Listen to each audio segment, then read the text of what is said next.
Am I wrong for refusing to let my dad win one last argument? I, 18 female, live with my dad, 48 male. My mom died when I was little, so it's always been us. He's the kind of person who corrects restaurant servers politely but firmly, alphabetizes the spice rack, and believes rules exist for a reason, even if no one else follows them.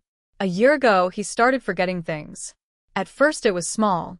He'd ask me if I'd done my homework, twice. He put the milk in the pantry. He laughed it off and called it middle-aged brain. I laughed too, because it felt safer than being scared. Then, he forgot my birthday. Not in a dramatic way. He made pancakes like he always does on Saturdays and asked me what I wanted to do tomorrow. I said nothing. I didn't want to embarrass him. I didn't want to see that look in his eyes when he realized. The diagnosis came later. Early onset Alzheimer's.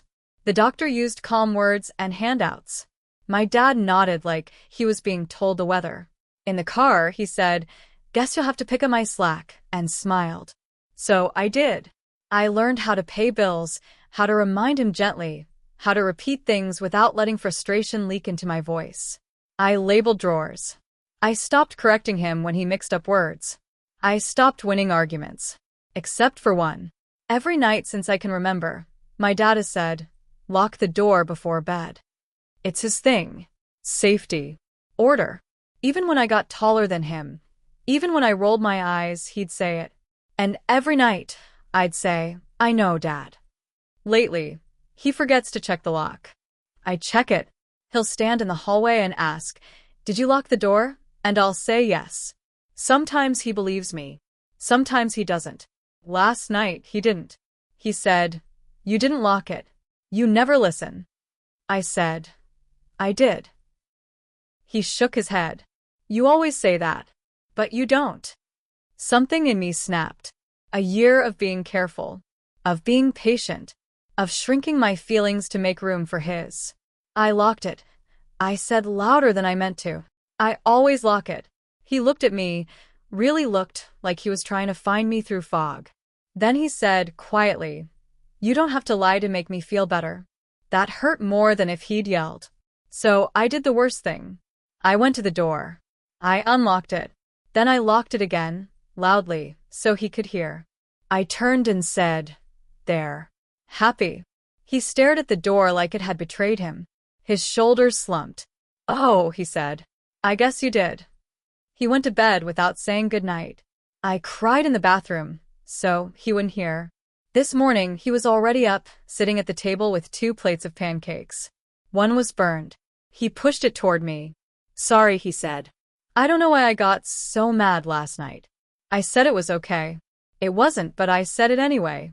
Then he smiled, that same small smile from the car after the diagnosis, and said, "Thanks for locking the door. You're good at remembering things." I wanted to tell him that I remembered everything.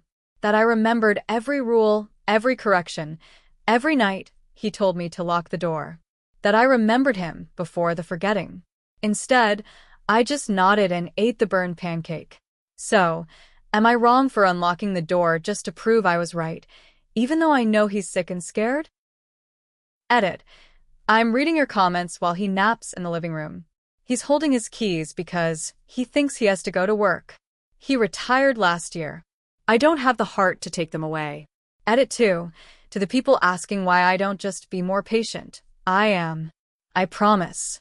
I just needed to be right one last time. Top comment. Not wrong. You're a kid doing an adult job, and you're allowed to be human. One day, he won't remember the lock, or the argument, or even the door. But he'll remember, somewhere deep down, that he was loved. And so will you. Update. I didn't expect this many people to see my post. I wrote it at 2 a.m. while listening to my dad breathe from the couch, counting each inhale like it was something I could lose if I stopped paying attention. A lot has happened since then. The morning after I posted, my dad wandered outside while I was in the shower. A neighbor brought him back. He was embarrassed in that way adults get when they suddenly feel small. He kept apologizing to me. I kept saying it was okay, even though my hands wouldn't stop shaking. That afternoon, a social worker came. Papers. Gentle voices. Words like support and planning. They talked about the future, like it was a thing you could schedule. That night, my dad was restless. He followed me around the house like he was afraid I'd disappear if he sat down. At one point he said, "Your mom's going to be mad if dinner's late." I told him she'd understand. He looked at me, confused. "You sound like her." I had to go into the bathroom again. Same as before. Different reason.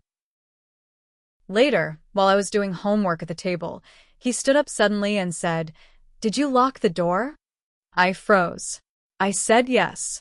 He walked over anyway, checked it himself, then nodded, satisfied. He turned to me and smiled, wide and proud, like he'd just taught me something important. "Good," he said. "You remembered." Something broke open in my chest. I said, "Dad?" "Yeah, kiddo?" "I won't always get it right." He shrugged. "Nobody does." Then he paused, frowning like he was reaching for something just out of reach. "But you try," he said. "That counts." The next day, I found a notebook in the junk drawer. My dad's handwriting. Neat. Careful. It was titled Important Things. The first page said, "I'll lock the door at night. Pancakes on Saturdays. Tell her you're proud of her." The last one was underlined twice.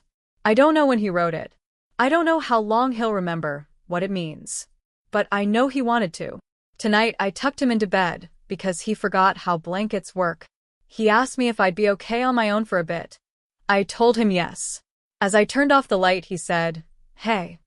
Yeah. If I forget things, you can remind me, right?" I swallowed. "Of course." He nodded, relieved.